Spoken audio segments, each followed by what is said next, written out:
জিকরগাছা থানাধীন পুরাতন নাবারণ বাজারে রেল ক্রসিংয়ের ওখানে একজন মাদক ব্যবসায়ী, সে মাদক ব্যবসা করছে। এই তথ্য পেয়ে সকাল আনুমানিক 9:30টার দিকে আমাদের ডিবি পুলিশের একটি টিম এখানে অভিযান পরিচালনা করে। পুলিশের উপস্থিতি টের পেয়ে একজন ব্যক্তি পালানোর চেষ্টা করে, তখন ডিবি পুলিশ তাকে গ্রেপ্তার করে। গ্রেপ্তারকালে সে জানায় তার নাম জিয়াউর রহমান, তার বয়স 55। এই ব্যক্তিকে গ্রেপ্তার করে পুলিশ যখন তাকে সার্চ করে, তার ডান পকেটে দুটি পোটলায় 50-50 100 পিস ইয়াবা ট্যাবলেট পাওয়া যায়। তাকে জিজ্ঞাসাবাদে আরও জানা যায় তার বাড়িতে আরও ইয়াবা আছে। পরবর্তীতে পুলিশ তাকে নিয়ে তার বাড়িতে সার্চ করে তার বাড়ির মধ্যে শয়নকক্ষের যে তার সানসেটের উপরে দুইটা জিপারযুক্ত পলিপ্যাকে 100 পিস করে আরও 200 পিস, অর্থাৎ সর্বমোট 300 পিস ইয়াবা ট্যাবলেট পাওয়া যায়।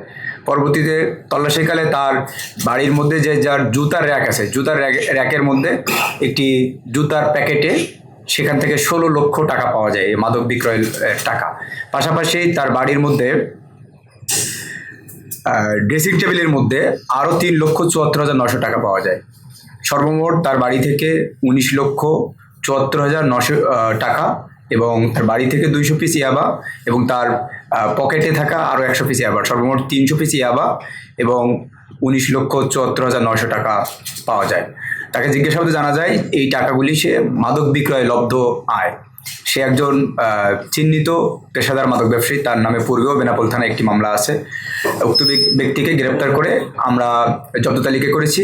তাকে বিজ্ঞ আদালতের মাধ্যমে জেল হাজতে পাঠানোর প্রক্রিয়াধীন আছে।